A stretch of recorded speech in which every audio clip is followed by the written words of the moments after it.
Welcome back to the Charles Eoghan experience. Like, subscribe, do all that. See you. Yeah, so good to see you, man. Good to see you, man. Yeah, get in that knee. Great. Slap that. Yeah. Slap that meat. Remember, like and subscribe. You nailed the last podcast. People are happy with that. They loved it. Subscribe. So many messages. All that. I assume you guys have done it. We're getting there. We're getting there. Yeah, I've been telling everyone that we're almost at monetization and we're getting a lot of feedback. Someone's actually giving it. Sometimes we get must get. That can't be mine. That's you, It's bro. on silent, bro. It's on silent. Nah. Fucking hell. Someone's been giving us 1 or 2 stars, etc. Because our rating's gone down. But it'll be back. 1 or 2 stars. Must have. Oh, it's the guy. Must have. Trolls. Probably that fella that I said that can't do a buggy choke, and probably the other one who said you sponsor processed food. You're part of big process. Yeah. Big process. Beware of big processed. Processed food. The devil. Processed. Apparently. Big food. Bad for you. Be worried about big food. What's been going on, man? We trained today. And I fucked you up. Yeah. 10 minutes rounds. Well done, man. It was quite intense. Yeah. I must say your back has improved. My lower back. My lower back is absolutely fucked today. It is sore. It's so sore. And your lower back attack. Still trained. Lower back. Still trained hard. Still trained. Yeah, maybe you should do some training. Nah. Could help. It's not going to help the lower back. It might help the lower back. No. Depends where you inject it. No. So what's been going on? Peptides. I don't know how that'd go into the spine. It's Just directly. The issue is you only have half a disc. If you have half a disc, It'll grow back. it doesn't grow back. That's what the peptides are for.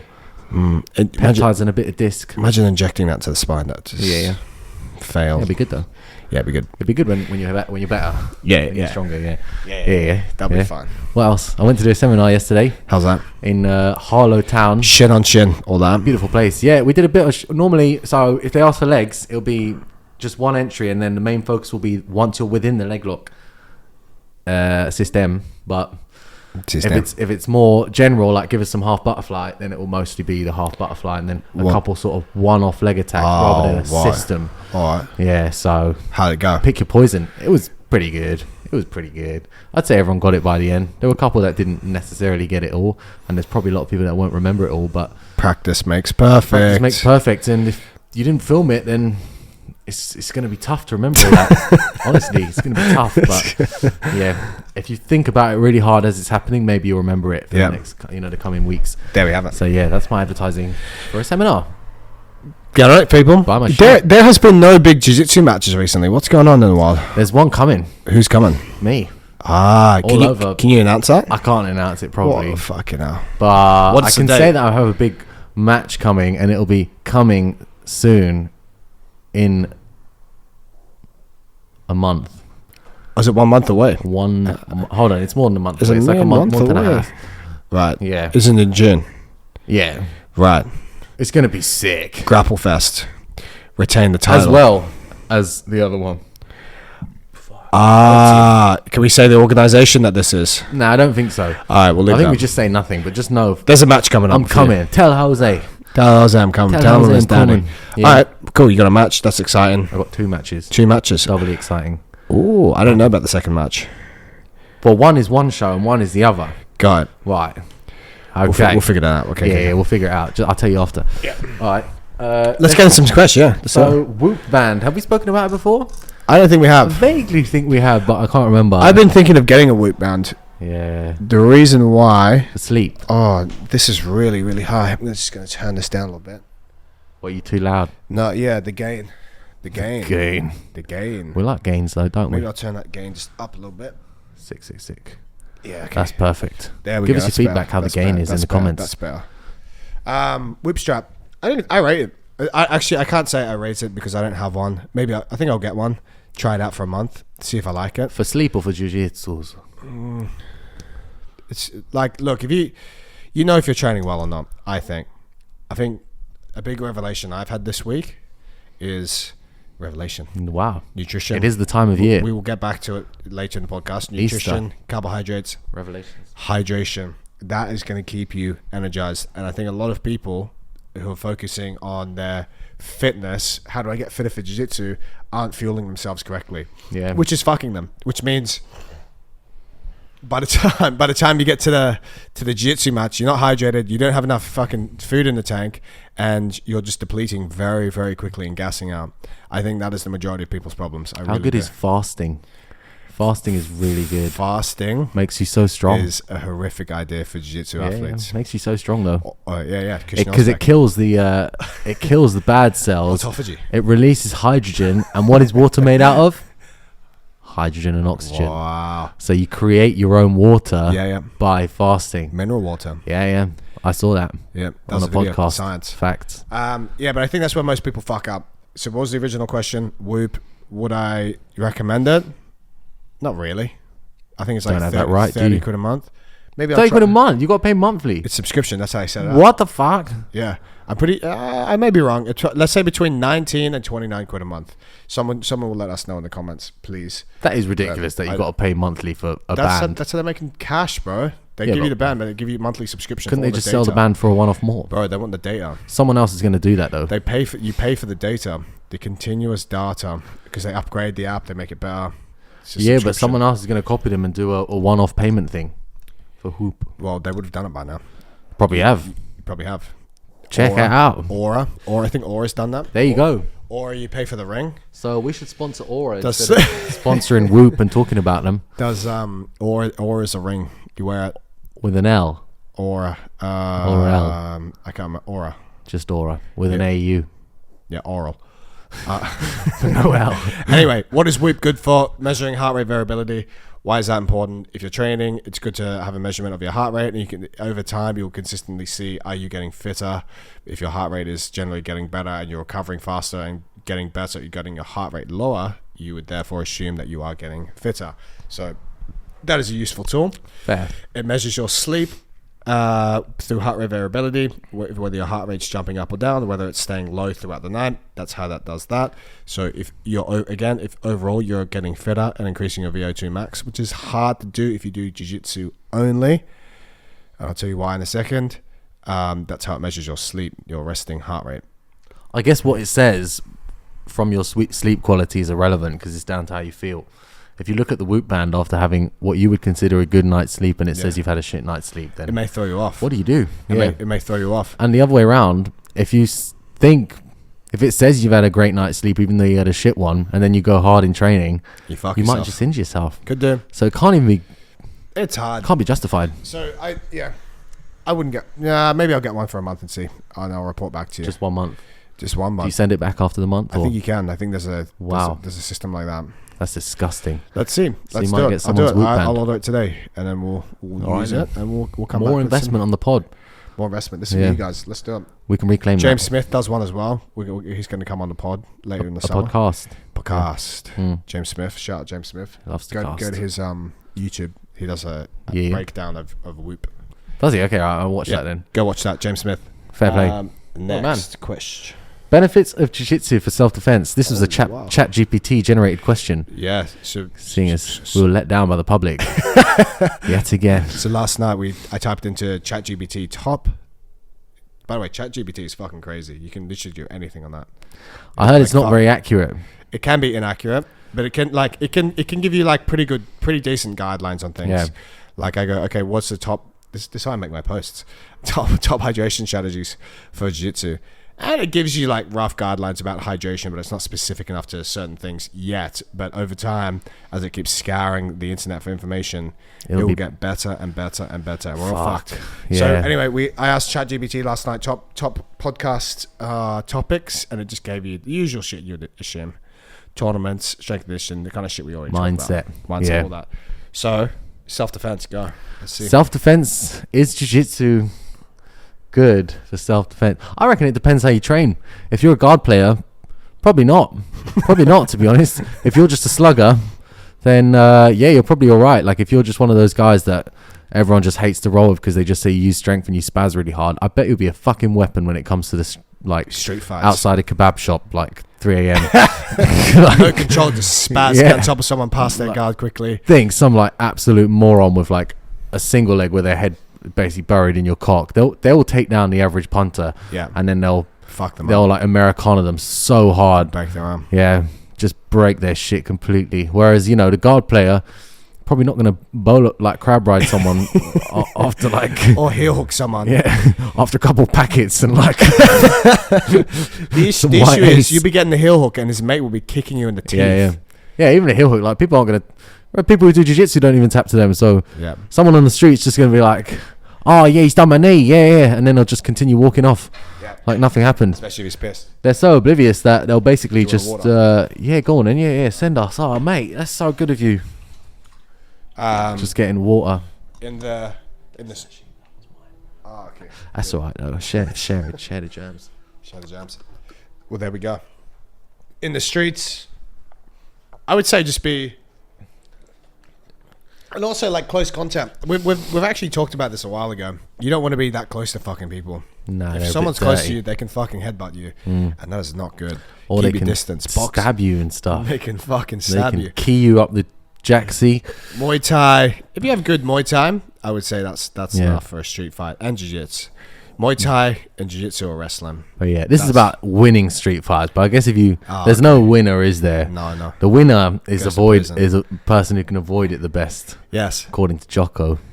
So shout out Jocko. Shout out Jocko. Yeah, good smoothies as well. Smoothies. Great pod. Yeah, great pod. Don't watch it.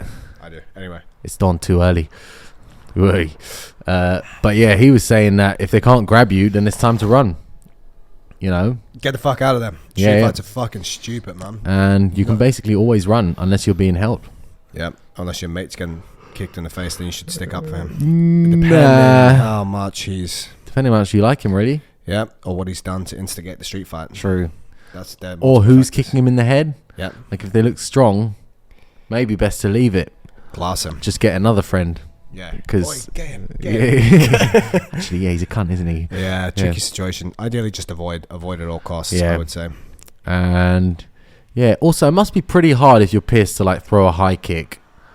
Well, that's the thing. People go for a high kick, they'll fall over, and then you just leave. Or but as in, if you're a Muay Thai guy, you're not throwing high kicks, bro. You're just knees and elbows. Just kneeing and elbows. Distance management, like elbows would be good. Distant management is key. Yeah. I was talking to Mason Jones. I think he's still in the UFC. If not, he's left the UFC. But he was saying, just keep walking forward. Just keep hitting them and walking forward. People don't know how to fight moving backwards, especially when they're pissed. So that was his instruction. That's not bad. Just keep walking forward. Yeah. But don't let them get close. Mason Jones. Shout out Chael Sonnen. Yeah, exactly. That's who he said. You're getting too close to me. Can't let you get close. Yeah. Takes down Van Silva. Yeah. Don't let him get Did close. That happen? He did. He took him down, Then he started getting me, pushes him, then he comes in and boom. Started getting punched in the back of the head or something, didn't he? Though. Yeah, Van does. He's punched in the back of the head. Chael was punched as well, back of the head. When? Someone got punched in the back of the head in that. Yeah, Van was punching him in the back of the head. Then one of the fellas came in and punched Chael in the back of the head. That's what I thought happened. That's a classic tussle events. You're going to get kicked in the face, punched in the back of the head. Anyway, self-defense. Is jiu-jitsu good for self-defense? Yes, I would rather know jiu-jitsu than not know jiu-jitsu in a street fight, for sure. Yeah. But these days, too many weapons, too much weaponry. Yeah. You're just a fool if you're using your martial art, your hobby as a means for staying alive. Agreed. True. Next question. Mental toughness for jiu-jitsu, and how much does it matter? Well, how long can you stay in a dark room for? I can stay in a dark room infinitely.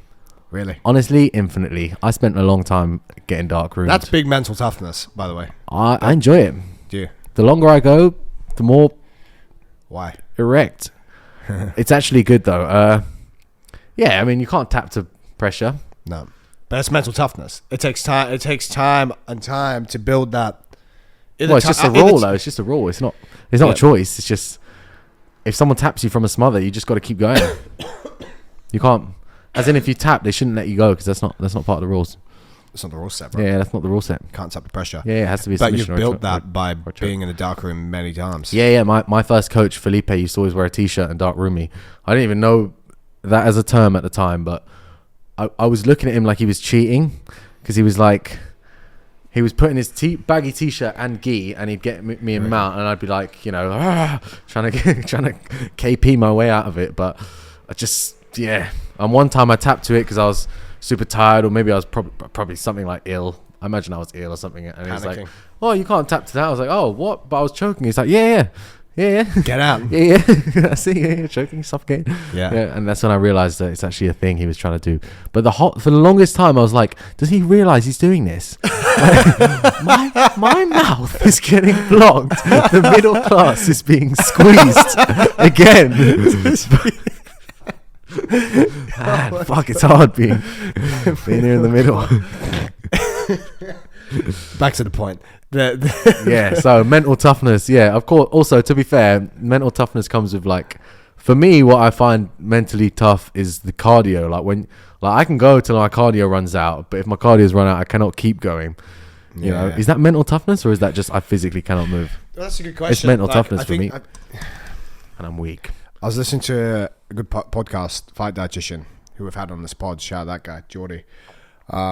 Talk again. I'm just going to bore you with the nutrition stuff. Like, of course, fitness is a factor, and if you run out of gas, for sure. But like, at what point does it become like being underfueled or just like running out of steam because someone's tired you out so much? Yeah, I think like what running out of steam because you've tired yourself out so much. Yeah. That's like doing a sprint sort of thing. How you can't. Yeah, I guess. Like, yeah, I guess you become a coward when you're tired. They do say that, don't they? Yeah, gotta not get tired at all costs. I think you've just got to fucking. How do you build mental toughness in jiu-jitsu? You just got to keep fucking training, right? You keep training with hard opponents. Yeah, and they'll fuck you up, and you just keep like figuring out ways to get better, figure out ways to escape. I guess having that sort of mindset is probably something you build up as a child rather than as an adult. Yeah, like, it's for the hobbyist who starts at like 30 years old, like.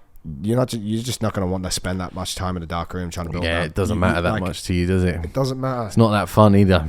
It ain't fun. But if let's say you've played sport for a long time as a child, and you've developed that like toughness in any kind of sport, you probably have that like competitiveness. Being like, I'm not tapping to this. I'm gonna get out of here. Yeah, it's competitiveness is driving it, but essentially getting shouted at in judo. That's what you need. Do they train you hard? Yeah, they trained us pretty hard, I think, for a child. It was mostly being shouted at in a good way, like shouted encouragement, but nonetheless shouting, like a grown man shouting at you. Discipline. Yeah, discipline. Sorry. Brings a sour taste, doesn't it? Those sort of accents. We don't do them anymore. Yeah. No, we give him. It's a really sour taste, man. It leaves a sour taste. That guy was upset. Sweet and sour. All accents, bro. Sweet and sour taste. Bro, watch an episode of South Park, man. Get over it. Tell me how offended you are by watching South Park. Such a sweet and sour taste. Yeah. Next question. All right. Should I pay for RuneScape membership? Honestly, unless you're a broke child, you probably should. Like, do you still play? No. But there's no point playing a game that is essentially that shit and and restricting yourself to just the free to play game. Like, if you're gonna play, pay for the membership. Yeah, if you're gonna spend more than like an hour a month on it, bear in mind that the membership is like you can literally buy a membership in game, or you can pay real life money for it. You should probably get the RuneScape membership, my friend. That's my answer. Yeah, much better. You get more features and whatnot, and mobility gains too. And mobility gains, depending how long you spend on it. If your guard is bad, bro, do some quests. Level up.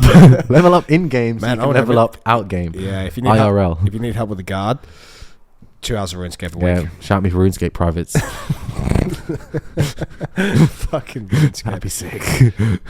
Come to someone's house and just play RuneScape with them for an hour. 150 quid an hour. Do this, bro. Do that. No, don't do that. Click. Next question. All right, cool. Next question. Knee cutting over shin on shin. This is a pretty good one. This is a common question I get. Knee cutting over shin on shin. Yeah, so a lot of people get knee cut when they go to shin on shin. So let's say you're shin on shin. They just knee cut across. So the issue is that they're taking an underhook off your shin on shin. If they're completing it, then you're letting them get an underhook and not framing on their because they're there for the shin on shin. And then they're getting underhook. You're holding their leg. Maybe you got to tuck your elbow first to make the underhook more difficult. Don't go elbow deep because then you make the underhook easier for them. But let's say they're knee cutting even without the underhook. So let's say you're just shin on shin and they're not taking an underhook. They're just cutting across your shin. It means this knee is getting pushed to the floor. Your inside knee, your non-shin on shin knee. So you have to self-frame on that knee when they try and push your knee to the close hip. You know what I'm saying? There's a match. We can actually make a perfect video of this. There's a match. Sick. You sent it to me. The guy's like just fucking jump. He gets the underhook and then boom. As soon as that underhook lands, he's knee cutting straight away. Almost like Wiltse. Huh? Is it Andrew Wiltsey? I think so, yeah. Yeah, could be. As soon as he lands that underhook from standing up, bang, his fucking knee coming straight through. That was because of how the guy was under. I mean, what's it called? To be fair, he should let go. As soon as they get an underhook, you should let go and frame. Yes. But he didn't do that. So yeah, he got past. But yeah, if you let them get an underhook, obviously that's bad anyway. You gotta let go and post and turn to knee shield and all that. But if they're not getting an underhook and they're just knee cutting over your shin on shin, it just means that your inside leg isn't working properly.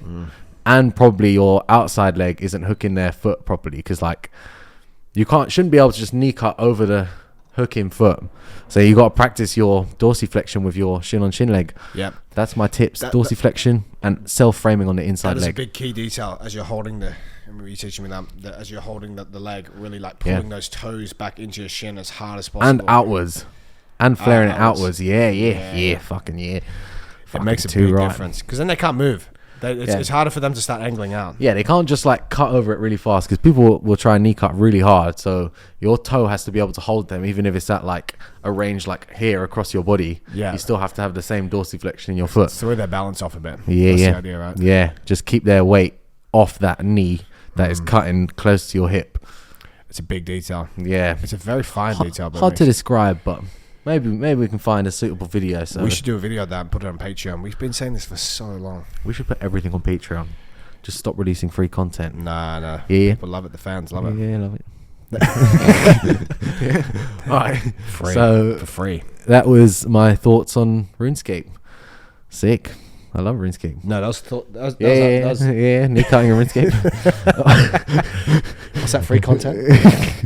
Okay. Creatine. All right. Creatine. I've actually changed I haven't not changed my mind, but I think on the earlier podcast I was talking about creatine, not doing the loading phase, etc. When we think about creatine, there certainly is a loading phase. So, if you're thinking of doing creatine is an excellent supplement. I think everyone should be on it, to be honest. It's a great supplement. The reason why, even if you don't do anything. No sports. I think it's got some what's the word? Nootropic benefits as well. So it's good for muscle retention. And what it does, it helps your muscles use muscle glycogen more efficiently, which will help you get stronger. Because if they're better at using muscle glycogen, you will be able to perform more things in the gym. That's how you get stronger. So how you should use creatine if you're using it for the first time, there's a loading phase. The loading phase is 5 grams 4 times a day. So you do, let's say you're eating 4 meals a day, you go 1 in the morning, 1 at snack, 1 at lunch, and then 1 at dinner, or 1 in the afternoon. What percentage gains? Is it 1%? 1 of weight gain. You may gain weight from up to 1% of your body weight. And your actual lifting numbers, is it also 1%? Oh, but it's too hard to give an answer for that. I don't know. There haven't been research studies on the percentage. Yeah. There have been for some people. The issues with a lot of these studies is they take novice people, or they'll take they'll take a wide variety of people. So it's too hard to give a specific you've lifted this much. You don't know about the technique. There's too many variables. But it definitely works, and it will make you stronger. So the loading phase for the first 5 days, it's 5 grams 4 times a day, and then you return to 5 grams normally. What about the brain benefits? What do we know? The nootropic. Hold on, let me finish. Then after the first 5 days, let me finish. You fucking can't. You go. You just continue taking 5 grams. If you don't want to do the loading phase, you don't have to. It's 5 grams a day, but it'll take around 27 days to actually get into your system fully. Jesus Christ.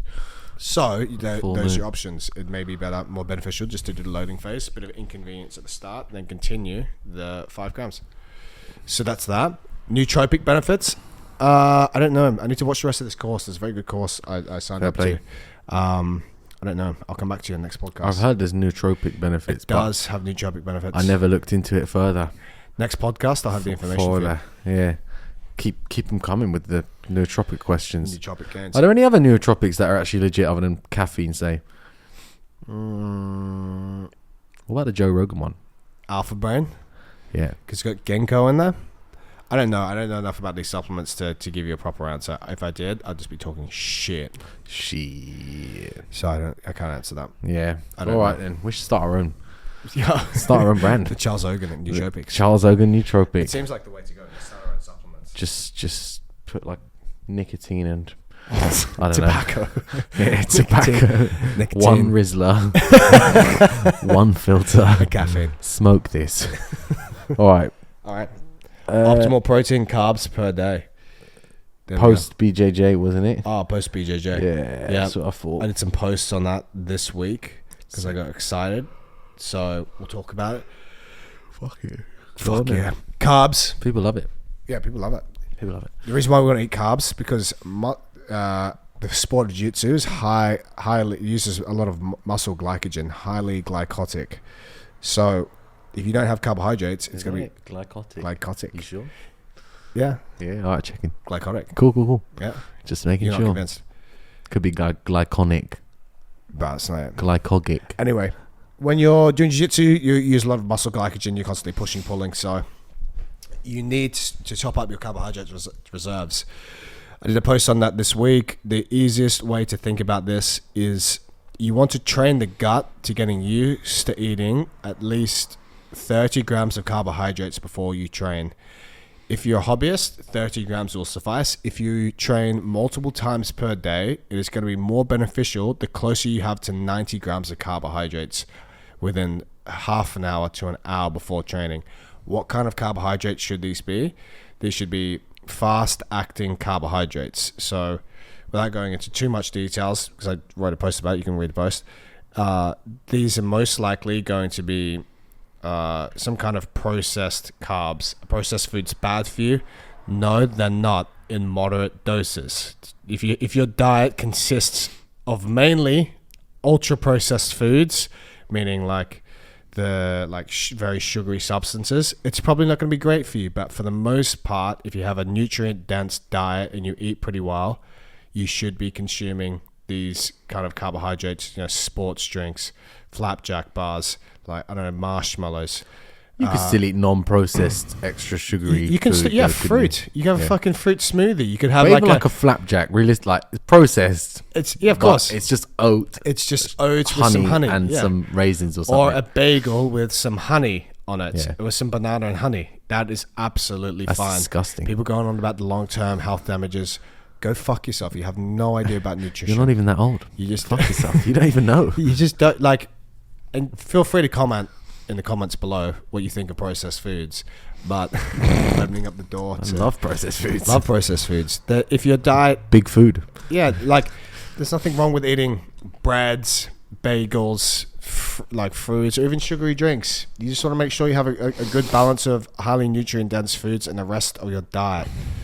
And also, it's a lot harder if you're going to have, let's say, to give you a simple example, sweet potato or maybe even some brown rice or rice within half an hour before training. That is going to take longer to process because that is attached to fiber and it's different type of carbohydrate. It's what we call a complex carbohydrate. So the processing that your body has to do to get to that glucose takes significantly longer than having, let's say, a white bagel with banana and honey, because that will be processed much faster in the body and be able to use as immediate energy versus the more fibrous type of carbohydrate. So that's why we have preference to the more ultra or processed food options, or even fruits that obviously haven't been processed, more sugary treats. So again, back to the stats, aim for at least 60 to 90 grams if you're training multiple times per day. And then if you have very hard training sessions, let's say going over an hour and a half to 2 hours, you should have some kind of sugary substance,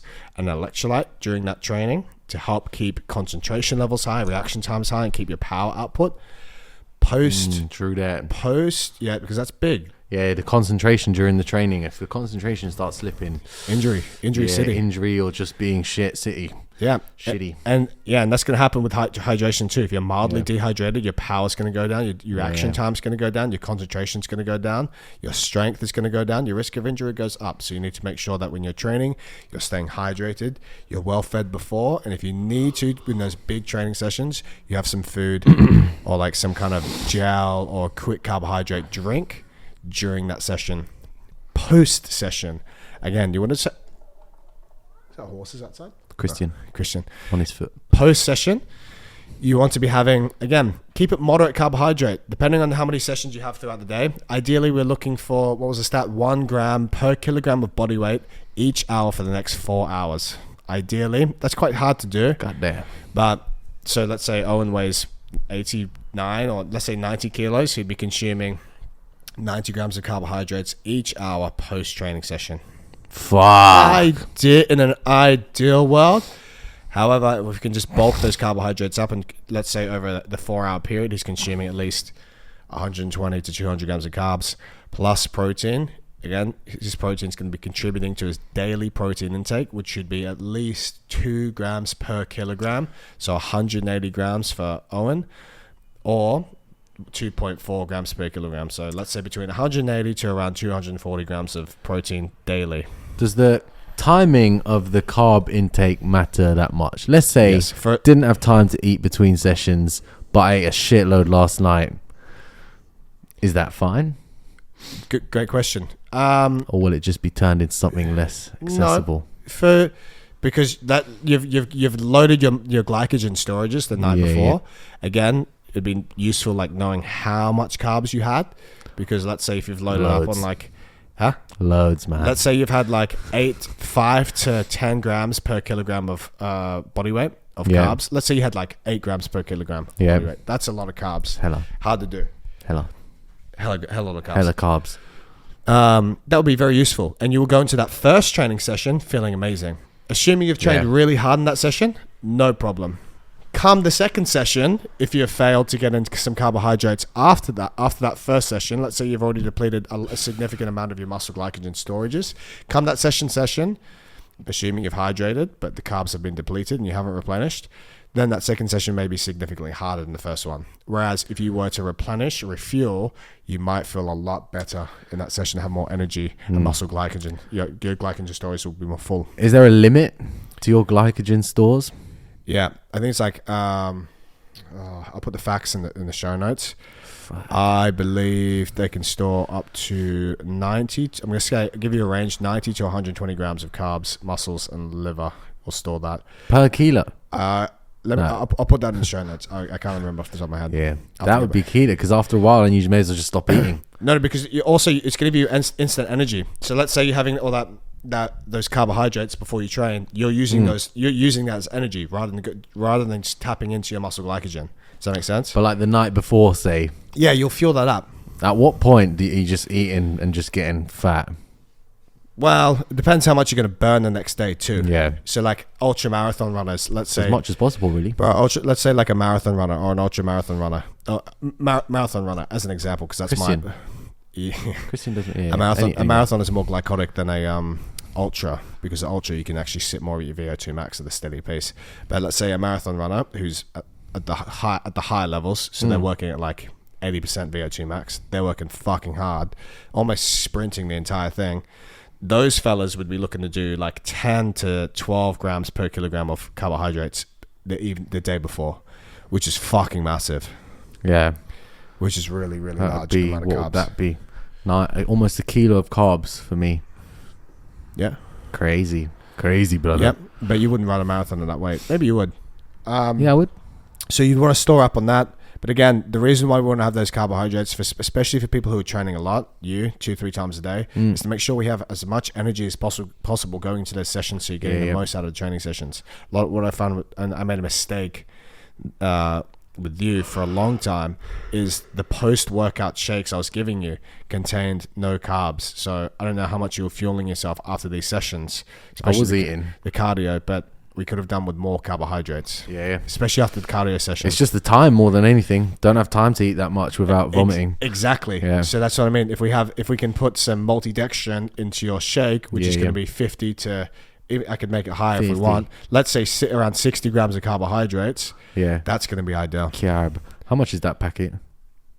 Per scoop, 50 grams of carbs. No, but as in per packet, how much is multidextrin cheap? Oh, that was dirt cheap. I literally think that was maybe, let's say 12 to 15 pounds. I'll buy some. 2.5 kgs. So if you're just going to have a protein shake at home, may as well throw in some carbs. Get some multidextrin in there. There must be protein shakes that have carbs. Yeah, but they'll taste foul. Oh, the weight gainers. Serious mass. Is it weight gainers and all that? Maybe you could get some sport-specific ones. Again, that's for some research for me to do. As opposed to what, though? As opposed to protein without carbs. But aren't they all sport-specific? No. Some people just like protein shakes. Some people don't even do sport. They just have their protein shakes. Yeah, fair so enough. I mean, like one specifically designed for a sport. You'd be a fool not to have protein shakes, even if you didn't do sport. Yeah. Why not? Well, it depends how much protein you eat. Can eat throughout the day. Yeah. I would always recommend it to my clients when I was training Gen Pop for like 9 years of my PT career. Gen Pop. General population. I got it, but Gen Pop. you're not fucking Osama bin Laden, mate. General population. Civilians. I was training civilians. Yeah, get protein in a second. So to answer the question, how much protein should you have is optimal post-training session, protein and carbs? Let's say at least 0.4 grams per kilogram of your body weight. So Owen, again, 25 to 35 grams of protein post-meal. And we'll overdo that anyway. But just get in as much as you can physically eat. Carbohydrates, 1 gram per kilogram of your body weight. Yeah, it's a pretty simple answer, isn't it? Just as much as you can do without being sick. Yeah, read my post that I put up about carbohydrates and the anabolic window. Talk about insulin sensitivity, all that. Insulin. Yep. Insulin. Right. Yeah. All right. Benefits of the sled. How does it work? How it works. The sled. The sled is great. If you think of the sled in the gym, it's the thing on the tracks. It is just a single leg exercise. Is there anything special about it? No. It is just a forward propelled single leg movement. Will it help you get more powerful?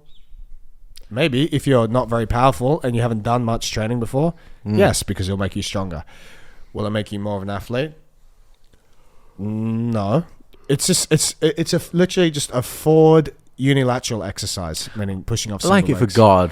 Huh? I mean, as in passing guard. If you're pressuring against someone from knee cut, it seems very similar to a sled. Like you got your hands on and we're pushing, and your legs are driving off the floor. That's why it's like kind of sport specific, because you're actually propelling forward, not pushing force. That is useful, like a walking lunge. When you're walking forward, you're propelling forward. So that is helpful in that sense. Sometimes my legs get tired if I'm just in that knee cut position, driving into someone the whole time. Yeah, I have to squat up and down all the time. Yeah, fucking tiring. When I move downstairs and into a bigger space, I'll try and put a sled track in. I used to love it. It's also good for people with injuries because it doesn't put a lot of axial loading on the spine, which means that you can do many variations with the sled. You could do pushing the sled, not many variations, really just two. Pushing the sled, pulling the sled. Pigeon. You can push the sled, pull the sled, and they're great options for injured people. Not even injured, yeah.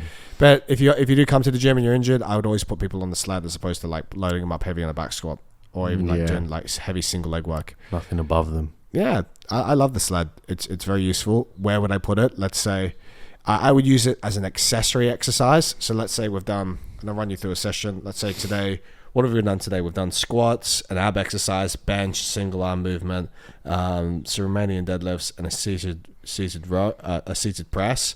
Let's say if today was a split squat day, I would pair the sled with the pressing overhead movement. So we would do a sled for distance, let's say 40 meters, 60 meters, load that up, and then week to week, I would increase the load on the sled. It's hard to cheat on the sled, isn't it? There's no cheating. You either push it to the end. That's probably why it's good, isn't it? You just fucking push it and you work hard, and it certainly does help your endurance in your legs. I love the sled. I think it's a great tool. Use it as an accessory exercise. I'd probably use it. You can use it at the start. It depends how much you want to get out of your compound exercises. You could, like, let's say you were injured and you came in today and you're like, man, my lower back's hurting a little bit. Okay, cool. Instead of doing the squats, we'll do the sled instead. We'll go sled push up and back. Yeah. As an example. You see where I'm going? The sled's great. When to use, you can use it anywhere in your program. I would usually use it as an accessory. Unless you're injured, then you could use it as your main lift and then build that week to week. Adding load, building the endurance on the legs. Sick. Good to have leg endurance. There we have. Heavy sessions. All right. Cold exposure. Yeah. Yeah. For me, You don't do this, do you? I did it in the summer for one summer. Pretty well, I'd say. I got to like, doing like cold showers, not actual bath though. But I just don't like it. There you go. I don't like it. You gotta like it. I don't like it, so I don't do it. It's a bit of punishment as well, a bit of mental toughness. Punishment. Yeah, but yeah. But not really. It's like, does the mental toughness translate to jiu-jitsu? No. Yeah, maybe. I don't know. Breath work. Maybe it do. Maybe it doesn't. Yeah, it's breath work. It calms you down a little bit. It can help you. Good for your immune system, so you get ill less. Yeah, that's probably the main thing for me. Really? You get ill less? Helps it. Yeah. Yeah, the main thing is like your immune system, isn't it? I mean, recovery wise. You know, I should do this actually. When I did my bloods recently, you should get your bloods done. We talked about this in the last pod. I was speaking to someone. They were talking to me. They were telling me prices, but it seemed a bit more expensive than Randox, so I just... Bro, just go Randox. But it's a moral issue with Randox. I ate them. Just go, They profited off the pandemic. Like Tories. Middle class, bro. Yeah, man, we're getting squeezed. It's hard. It's hard. Living in Hammersmith. It's hard. Go to Randox. Yeah, so maybe that's a good test for me, actually. My white blood cell count was low, which means I get sick and hence why I got staffed twice in... December, Jan. Your white blood cell count. Yeah, which is not good. So I'm on the zinc. Maybe start cold showers daily. Yeah. How's your vitamin D? Good, bro. I do everything right. Sleep well. So there we have it. I think because maybe I was sick. I think I read it somewhere. If you've been on antibiotics recently, and then you've had sickness, your white blood cell count will be low for 5 to 28 days. Damn. And then it'll come back up. Maybe that's how I got sick. Maybe that's why. Yeah. Do Randox. Guys, if you should get your bloods done at some point. If it's within your budget, I'd recommend it. Yeah. To see where you're at. Shout out Randox. You're going to hate that. You can go to the NHS and be ill, and they'll give you one. But they won't test your test. Yeah. And they won't test your WBC count. Right. They did test my red blood cell count for free. Yeah. All good. Normal range. Test, not tested. All right. Unfortunately. We should get that and then post it and be like, natty or not. Yeah, true that. Natty or not. That'll be sick. You're on the key. It depends if I take my, what's the thing? Clomiphene. Man, I should get back on the Clomiphene.